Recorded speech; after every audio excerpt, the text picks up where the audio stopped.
মোটামুটি আমরা সার্বিকভাবে বেশ কতগুলো জিনিস রোজার আগেই সেটা চাল, গম এগুলো আনছে, আর বাকিগুলো ক্রমাগত করছে। আর আপনারা জানেন অলরেডি তো এলসি খোলার ব্যাপারে বাংলাদেশ ব্যাংকে তো একটু লিবারেল হয়েছে। আমরা বলছি যেটা গতবার যেটা আমরা ডিসিশন নিয়েছিলাম এইবার এটা কন্টিনিউ করবে, যাতে করে দামটা সহনীয় হয় রোজার সময়। এখন থেকে এই প্রস্তুতি এই হলো সার্বিকভাবে আছে। বডি ক্যামেরা নিয়ে পুলিশের নির্বাচন উপলক্ষে বডি ক্যামেরা নিয়ে কোনো আলোচনা হয়েছে কিনা, এটার অগ্রগতি? না, বডি ক্যামেরা নিয়ে ওরা একটু পর্যালোচনা করছে। বডি ক্যামেরা প্রথমত ছিল অনেকগুলো করবে, সেটা আমরা বলেছি যে আপনারা পর্যালোচনা করে আসেন, মূল্যটা আসবেন এবং সবচেয়ে ইম্পর্টেন্ট হলো প্রকিউরমেন্টটা কিভাবে করবেন, একটা স্বচ্ছ প্রক্রিয়া যেন প্রকিউরমেন্টটা হয়, সেটা বডি ক্যামটা আসবে। হয়তো এখন ওরা একটু রেশনাল হিসেবে আসবে। বডি ক্যামেরা খুব অ্যাম্বিশাস হয়েছে বডি ক্যামেরা, যে শুধু সেন্সিটিভ যেসব জায়গা আছে ওইখানে আমরা সাজেস্ট করেছি। ইনফ্যাক্ট স্বরাষ্ট্র মন্ত্রণালয় সাজেস্ট করছে আমরা সব জায়গায় বডি ক্যাম দিয়ে তো ইস্যু করতে পারবো। এগুলো মনিটর করার ব্যাপার আছে, ছবি আসবে, এটা অ্যাকশন নিতে হবে। তো অর্থাৎ সেন্সিটিভ যে জিনিসগুলো ওরা ইলেকশন কমিশনের সাথে আলাপ করে তারা সেই রিটার্নিং অফিসারকে না না সেটা রেশনালাইজ করা হচ্ছে। হ্যাঁ, সময়টা কমবে, সংখ্যাটা কমবে। আমি কত কমবে এখন বলবো না, যখন প্রপোজালটা আসবে তখন আপনারা এটা অতি শীঘ্রই ওরা হয়তো নেক্সট উইক।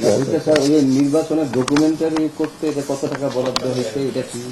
এইটা আমি টাকাটা এখন বলবো না, যেহেতু আমরা একটা বলছি ওরা টেন্ডার করে আসুক, তারপর এটা এখন আমরা ইন প্রিন্সিপাল এগ্রি করেছি।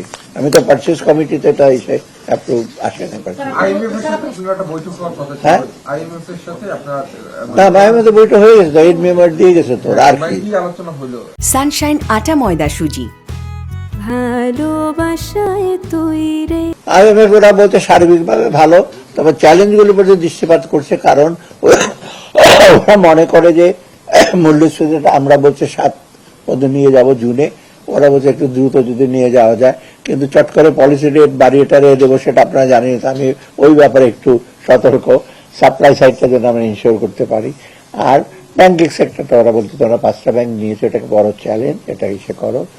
আর এনবিআর একটা হতো খুশি হলো, তো এনবিআর তো প্রক্রিয়াটা আমরা ইন প্রিন্সিপাল তো হয়ে গেছে, কিন্তু ম্যান পাওয়ার তারপর এগুলো পুনর্বিন্যাসের ব্যাপার অনেক সময় লাগবে। এটা তো মোটামুটি ওরাই আমরা যেগুলো করছি সেগুলো তো লজিক্যাল কনক্লুশনটা তো আমরা করতে পারবো না, একদম পরিসমাপ্তি আমরা করতে পারবো না, কিন্তু মোটামুটি ফ্রেমওয়ার্কটা প্রিপারেটরি কাজ সবই আমরা করে শেষ করে দিয়ে যাবো। সেই কয়টা জিনিস নতুন কোনো শর্ত দিয়েছে কিনা, যে $80 কোটি যে ছাড় করার ব্যাপারে? না না, ওরা নতুন কোনো শর্ত দেয় না। এটা বেসিক্যালি আর্টিকেল 4 কনসালটেশনের মতো হয়েছে, যে আমরা যেটা করেছি এটাতে ওরা সন্তোষ প্রকাশ করছে সার্বিকভাবে, যে আমরা যেটা করেছি এইটুকু মানে মোটামুটি আর্থিক দিকটা ওরা বলছে তোমরা ইউ হ্যাভ কন্ট্রোলড ইট, কারণ বাকিটুকু যে সময় আছে কত ওগুলো কনসলিডেট করা, ওটা গুছিয়ে নি করা। আপনার আনসারের জন্য কত কোটি টাকা ব্যয় আসলে?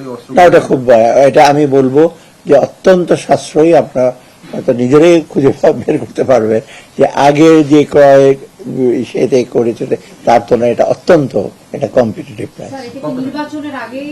হ্যাঁ, এটা না, এটা আনসারের থেকে নির্বাচনের ব্যাপার না, শর্টগানের ব্যাপার। আনসাররা তো শর্টগান নিয়ে মানে এটা আমরা করা হচ্ছে অনেক দিন যাবত দেওয়া হয় নাই ওদের বিষয়, যে আর যেই দামে কিনছে এই দামে আগেও এটা এরকম ডিফিকাল্ট ছিল। ওইটা হয়তো আপনার এটা আজকে ইকোনমিক অ্যাফেয়ার্স কমিটিতে আসছে, ইন প্রিন্সিপাল পারচেজ কমিটিতে তখন এগুলো ডিটেল আনবে। ওইটা আমরা দেখি কি করা যায় ওদের ব্যাপারে।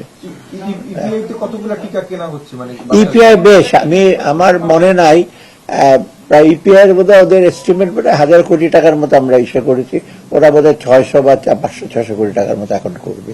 ওদের চাহিদা আছে, আমরা বলি এটা আমরা তো এখন আর সময় হতে লাগবে, তবুও পারচেজ কমিটি আসলে ওটা ইন প্রিন্সিপাল আমরা এগ্রি করবো, ওই যথাসময় এটা ইসে করবে আর কি।